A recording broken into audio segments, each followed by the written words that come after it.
Ukraine যুদ্ধ ৩ বছর ধরে চলছে, কিন্তু এখন এমন কিছু ঘটছে যা বিশ্বকে হুঁশ ফিরিয়ে দিচ্ছে। হঠাৎ বিশ্ববাজার, যুদ্ধ কৌশল, পারমাণবিক অস্ত্র সবই ঝুঁকির মধ্যে। এটি কি কল্পনা নাকি বাস্তবেরই ইঙ্গিত? এই প্রশ্নই এখন বিশ্লেষকদের রাতের ঘুম কেড়ে নিচ্ছে। আজ টিএম এক্সপ্লেনে আমরা জানব এই আশঙ্কা কতটা বাস্তব আর কতটা কৌশলগত চাপের রাজনীতি।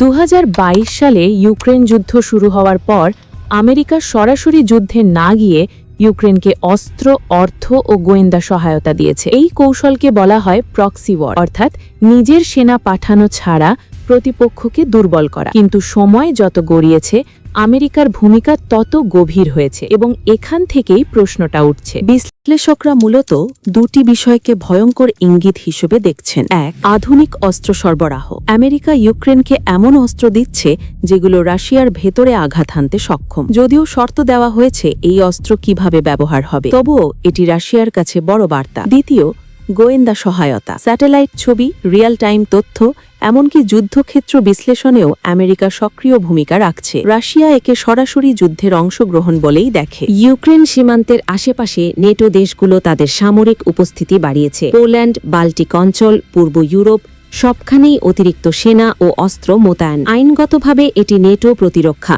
কিন্তু কৌশলগতভাবে রাশিয়ার কাছে এটি চাপ সৃষ্টি করার স্পষ্ট সংকেত। এখানে বাস্তবতা একটু ভিন্ন। আমেরিকা ভালোভাবেই জানে রাশিয়ার সাথে সরাসরি যুদ্ধ মানে একটি পূর্ণাঙ্গ বিশ্বযুদ্ধের ঝুঁকি, আর সেই যুদ্ধে থাকবে পারমাণবিক অস্ত্র, বৈশ্বিক অর্থনৈতিক ধস, তৃতীয় বিশ্বযুদ্ধের সম্ভাবনা। এই কারণেই এখন পর্যন্ত আমেরিকা সরাসরি যুদ্ধে যায়নি, বরং তারা চায় রাশিয়াকে দীর্ঘমেয়াদে দুর্বল করতে। কারণ যুদ্ধ যত দীর্ঘ হচ্ছে, ভুল বোঝাবুঝির ঝুঁকি তত বাড়ছে। একটি ভুল হামলা, একটি সীমান্ত দুর্ঘটনা অথবা ভুল বার্তা সবকিছুই সরাসরি সংঘর্ষের রূপ নিতে পারে। এই অনিশ্চয়তাই সবচেয়ে ভয়ঙ্কর। আমেরিকা এখনও সরাসরি যুদ্ধ চায় না, কিন্তু তারা এমন একটি সীমায় খেলছে যেখানে ভুলের সুযোগ খুব কম।